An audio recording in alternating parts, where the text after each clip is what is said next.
মাদ্রাসার দ্বারা আপনাদের কি উপকার হয়? মাদ্রাসা থাকলে আপনাদের কি উপকার হবে? আর মাদ্রাসা না থাকলে আপনাদের কি ক্ষতি হবে? এই একটি মাত্র কথা বলেই আজকের মতো আমার কথা সমাপ্ত করব।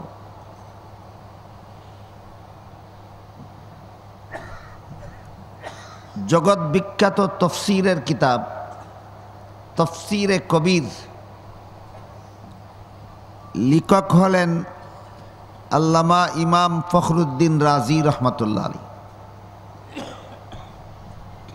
তিনি তার অমর গ্রন্থ তফসিরে কবিরে হযরত মুসা আলাইহিস সালামের একটি ঘটনা লিখেছেন। মুসা আলাইহিস সালাম এক রাস্তা দিয়ে যাইতেছিলেন।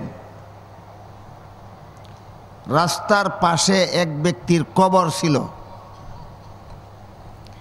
তিনি দেখলেন ওই কবরে যেই লোকটাকে দাফন করা হয়েছে তার আযাব হইতেছে কবরে। লোকটা কবরের মধ্যে মহা বিপদে আছে। এই অবস্থা দেখে মুসা আলাইহিস সালাম চলে গেলেন। কিছুক্ষণ পরে আবার সেই রাস্তা দিয়ে তিনি ফিরে আসলেন। ফিরার পথে দেখলেন যেই লোকটার কবরে আযাব হইতেছিল তার আযাব বন্ধ হয়ে গেছে, সে বিপদ মুক্ত হয়ে গেছে। সে খুব আনন্দে খুশিতে কবরে বিরাজ করতেছে। মুসা আলাইহিস সালাম লোকটাকে জিজ্ঞাসা করলেন,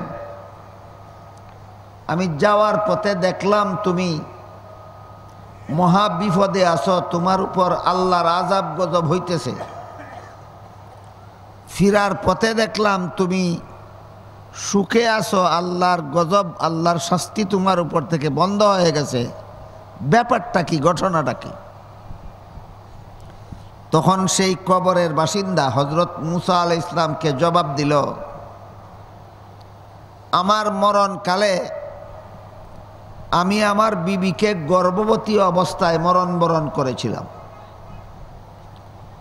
আমার মরণের পরে আমার বিবির গর্ভ থেকে আমার একটা ছেলে সন্তান জন্ম হইল। ওই ছেলেটা আজকে লেখাপড়ার জন্য ভর্তি হওয়ার যোগ্য হইল। তার মা একজন উস্তাদের কাছে তাকে নিয়ে গেলেন তাকে লেখাপড়া শিক্ষা দেওয়ার জন্য। উস্তাদ তাকে প্রথম সবক দিয়ে বললেন, তুমি বলো বিসমিল্লাহির রহমানির রহিম। এই সর্বপ্রথম সবক, বিসমিল্লাহির রহমানির রহিম। উস্তাদের সাথে আমার ছেলেটা যখন পড়ল বিসমিল্লাহির রহমানির রহিম, এর অর্থ হলো সেই আল্লাহর নামে আমি পড়া শুরু করলাম যিনি অত্যন্ত মেহেরবান, অতিশয় দয়ালু। এই কথাটা বলার সাথে সাথে আল্লাহ ফিরিস্তাদেরকে নির্দেশ দিলেন, যেই লোকের বাচ্চা আমাকে রহমানুর রহিম বলতেছে এই লোককে আর আমি আযাব গজব দিতে পারি না। আমার ছেলেটা তার উস্তাদের কাছে বিসমিল্লাহির রহমানির রহিম সবক পড়ার সাথে সাথে এই সবকের উসিলা আল্লাহ আমার কবরের আযাব মাফ করে দিয়েছেন এবং আমাকে কবরে সুখে শান্তিতে আছে লাগছে।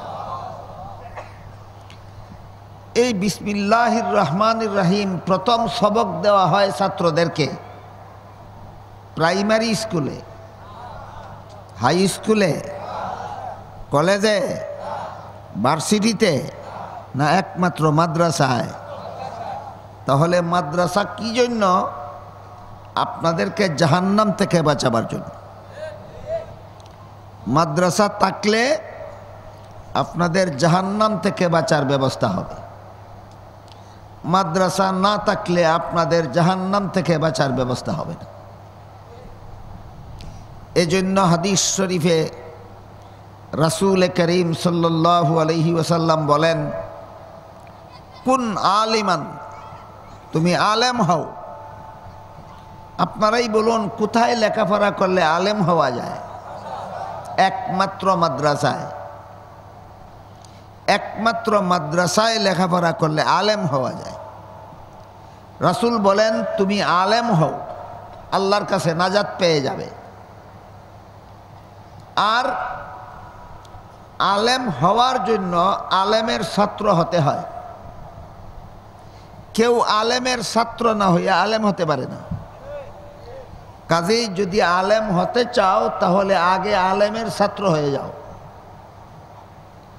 তবুও তুমি ছাত্র অবস্থায় যদি মরে যাও আলেম হওয়ার আগেই, তবুও হাদিস শরীফে আল্লাহর রাসূল বলেছেন তোমার শহীদি মরণ হবে। তাই রাসূল বলেন, আল্লাহর কাছে নাজাত পাওয়ার এক পথ হলো তুমি আলেম হও, আর এক পথ হলো আলেমের ছাত্র হও। কিন্তু যে সমস্ত মানুষের আলেম হওয়ার সময় সুযোগ নাই, আলেমের ছাত্র হিসাবে মাদ্রাসায় ভর্তি হওয়ারও সময় সুযোগ নাই, তাদের জন্য আল্লাহর রাসূল বলেন তাদের নাজাতের ৩ নম্বর পথ হলো আলেমের কথা শোনা। যেমনভাবে আপনারা এখানে এসেছেন, আমি মনে করি আপনাদের অধিকাংশরাই আলেম নন, মাদ্রাসায় ভর্তি হয়ে আলেমের ছাত্র হওয়ারও সুযোগ নাই। এই জন্য আলেমদের কথা শোনার জন্য এখানে এসেছেন। এটা আমার ধারণা যে আপনাদের অধিকাংশরাই আলেমও নন, আলেমের ছাত্রও নন, শুধু আলেমের কথা শোনার জন্য এসেছেন। রাসূল বলেন এইটা নাজাতের ৩ নম্বর পথ, আলেমের কথা শোনো। আলেমের কথা শোনো, এটা আল্লাহর কাছে জাহান্নাম থেকে নাজাতের ৩ নম্বর পথ। মাদ্রাসা আছে বলেই মাদ্রাসায় আলেম তৈরি হয়, আর আলেম তৈরি হয় বলেই আপনারা আলেমদের কথা শোনার সুযোগ পান। এটাও হবে আপনাদের জাহান্নাম থেকে নাজাতের ব্যবস্থা, একমাত্র মাদ্রাসার অবদান। তারপরে রাসূল বলেন, যদি কারো আলেমের কথা শোনারও সুযোগ না থাকে, একজন জেলখানায় বন্দী হয়ে গেল, আশুগঞ্জ বাজার মাদ্রাসার মাহফিলে ওয়াজ শোনার জন্য আসতে পারবে? পারবে না। আলেমের কথা শোনারও সুযোগ নাই। ওই লোকটার নাজাতের ব্যবস্থা হইল, রাসূল বলেন আলেমকে মহব্বত করো, আলেমকে মহব্বত করো। এইটাও হবে তোমার জাহান্নাম থেকে নাজাতের ব্যবস্থা। আলেম হওয়াটাও জাহান্নাম থেকে নাজাতের ব্যবস্থা, আলেমের ছাত্র হওয়াটাও জাহান্নাম থেকে নাজাতের ব্যবস্থা, আলেমের কথা শোনাটাও জাহান্নাম থেকে নাজাতের ব্যবস্থা। বর্তমান বিশ্বে একটা মানুষ এমন চরম একগুঁয়েমি শুরু করেছে, ভারতের আলেমগণ, পাকিস্তানের আলেমগণ, বাংলাদেশের আলেমগণ, সারা বিশ্বের লক্ষ কোটি আলেমগণ বলতেছেন তুমি ভুল কথা বলতেছ, সংশোধন হও, ভুল কথা বলতেছ, সংশোধন হও, ভুল কথা বলতেছ, সংশোধন হও। সে ভুলকে ভুল স্বীকার করে না, সংশোধন হয় না। আলেমের কথা শুনলো না অমান্য করলো। এই লোকটার নাম হইল সাদ। এই লোকটার নাম হইল সাদ। সাদপন্থীরা এমন জিদ ধরেছে যে কেউ কেউ কোনো সাদপন্থী বলতেছে যে সাদ যদি জাহান্নামে যায় তাহলে আমরা তার সাথে জাহান্নামেই যাব। ইচ্ছা মতো জাহান্নামে যাও, সেটা নাজাতের পথ নয়। সাদ নাজাতের পথ নয়, জিদ ধরা নাজাতের পথ নয়। হক্কানি আলেমগণের কথা শুনে তা মেনে নেওয়া নাজাতের পথ। তাও যদি সুযোগ না থাকে তাহলে আলেমগণকে মহব্বত করা এইটাও নাজাতের পথ। তাই রাসূল বলেন নাজাতের পথ চারটা। একটা হইল নিজে আলেম হওয়া, আর একটা হইল 2 নম্বর হইল আলেমের ছাত্র হওয়া, 3 নম্বর হলো আলেমের কথা শোনা, 4 নম্বর হলো আলেমকে মহব্বত করা। আলেমকে মহব্বত করলে কিভাবে নাজাতের ব্যবস্থা হবে? আল্লাহর রাসূল পরিষ্কার ভাষায় হাদিস শরীফে বলেন, হাসরের মাঠে যখন সারা দুনিয়ার সমস্ত মানুষ জীবিত হয়ে দাঁড়াবে, একটু গরম চা দিলে ভালো, গলার অবস্থা খুব খারাপ। হাসরের মাঠে যখন সারা দুনিয়ার সমস্ত মানুষ জীবিত হয়ে দাঁড়াবে, তখন আল্লাহ আলেমগণকে বলবেন, তোমরা সমস্ত মানুষ থেকে আলাদা হয়ে আলাদা কাতারে দাঁড়াও। আলেমগণ যখন আলাদা কাতারে দাঁড়াবেন, তখন আল্লাহ বলবেন, হে আলেমগণ, আমি আল্লাহ তোমাদেরকে দুনিয়াতে আলেম হওয়ার সৌভাগ্য দান করেছিলাম, জাহান্নামের আগুন দিয়ে জ্বালাবার জন্য নয়। তোমরা জান্নাতে চলে যাও। প্রশ্ন জাগে, আলেম হইলেই যদি জান্নাতে যাওয়া যায়, তাহলে আলেমগণের আর নামাজ রোজা করার দরকার কি? আলেমরা সুদকুর হইলেই অসুবিধা কি? ঘুষকুর, মদকুর, গাঞ্জাকুর হইলেই অসুবিধা কি?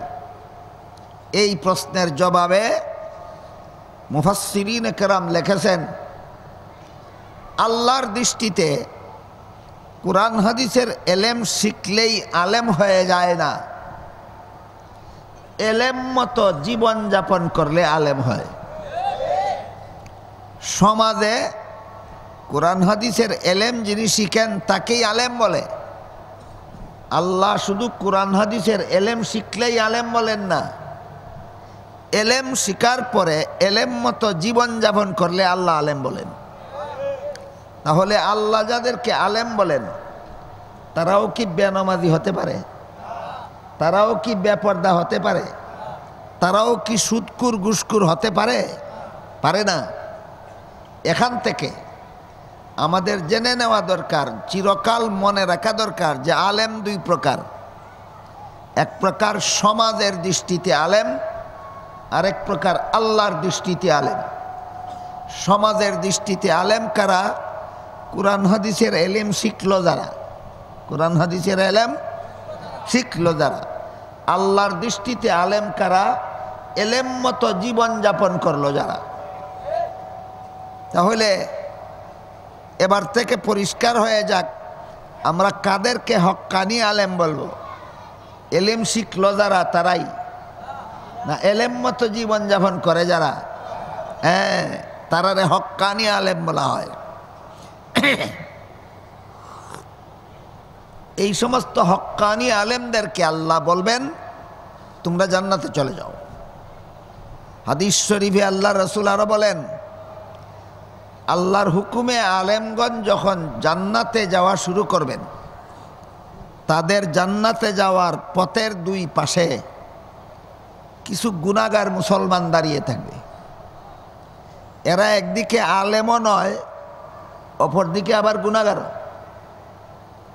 এই রকম একদল গুনাহগার মুসলমান এক একজন আলেমকে ডাকবে, আর দুনিয়াতে আলেমের সাথে যে তার মহব্বতের সম্পর্ক ছিল এই কথাটা বলবে। একজন বলবে, হুজুর দুনিয়াতে আমি আপনাকে মহব্বত করে 1 গ্লাস পানি পান করাইছিলাম।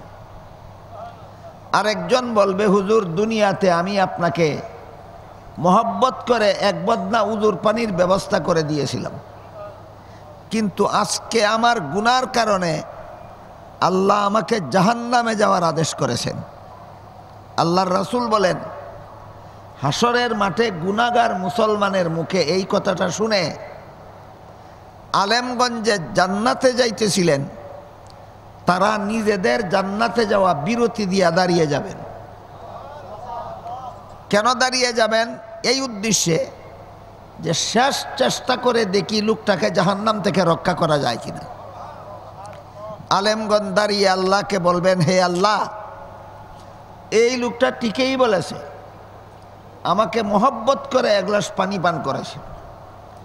ওই লোকটা ঠিকই বলেছে, আমাকে মোহব্বত করে এক বদনা উজুর পানি ব্যবস্থা করে দিয়েছিল। হাদিসের ব্যাখ্যায় লেখা আছে, এক গ্লাস পানি পান করানি আর এক বদনা উজুর পানি দেওয়া, এটা রাসূল উদাহরণস্বরূপ বলেছেন। আসলে যে যা করেছিল সে তাই বলবে। আল্লাহ আলেমগণের কথা শুনে বলবেন, হে আলেমগণ, এদের গুনার কারণে আমি আদেশ করেছিলাম জাহান্নামে যাইতে, কিন্তু তোমরা যেহেতু সাক্ষী দিলা যে এরা তোমাদের সাথে মহব্বতের সম্পর্ক রাখত, তোমাদের সাক্ষীর কারণে আমি এদেরকে মাফ করে দিলাম। হে আলেমগণ, তোমরাও জান্নাতে যাও, তোমাদের সাথে যেসব গুনাহগার মুসলমানের মহব্বতের সম্পর্ক ছিল তাদেরকেও সাথে নিয়ে যাও। মাদ্রাসার দ্বারা কি হয়? মানুষের জাহান্নাম থেকে নাজাতের ব্যবস্থা হয়।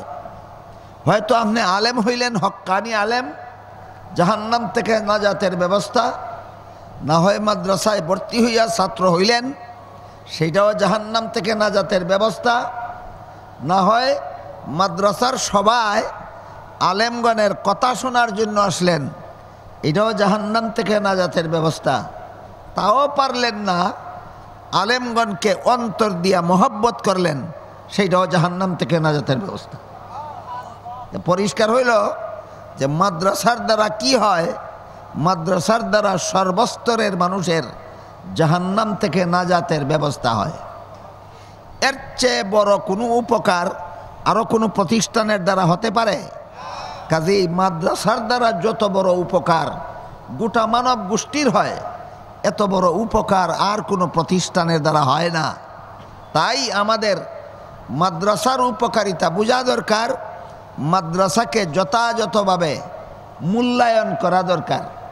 আমি আপনাদের জিজ্ঞাসা করতে চাই, একজন আলেমকে মহব্বত করে এক গ্লাস পানি পান করাইলে এটা যদি জাহান্নাম থেকে নাজাতের ব্যবস্থা হয়, তাহলে যেই মাদ্রাসায় আলেম তৈরি হয় সেই মাদ্রাসায় এক বস্তা চাউল দিলে এক গ্লাস পানির চেয়ে কম মূল্যের জিনিস দিল না বেশি দিল, সেটা কি জাহান্নাম থেকে নাজাতের ব্যবস্থা হবে না? অবশ্যই হবে। আল্লাহ আপনাদের আমাদের সবাইকে বিষয়টা সঠিকভাবে বুঝার তৌফিক দান করুন, আমিন।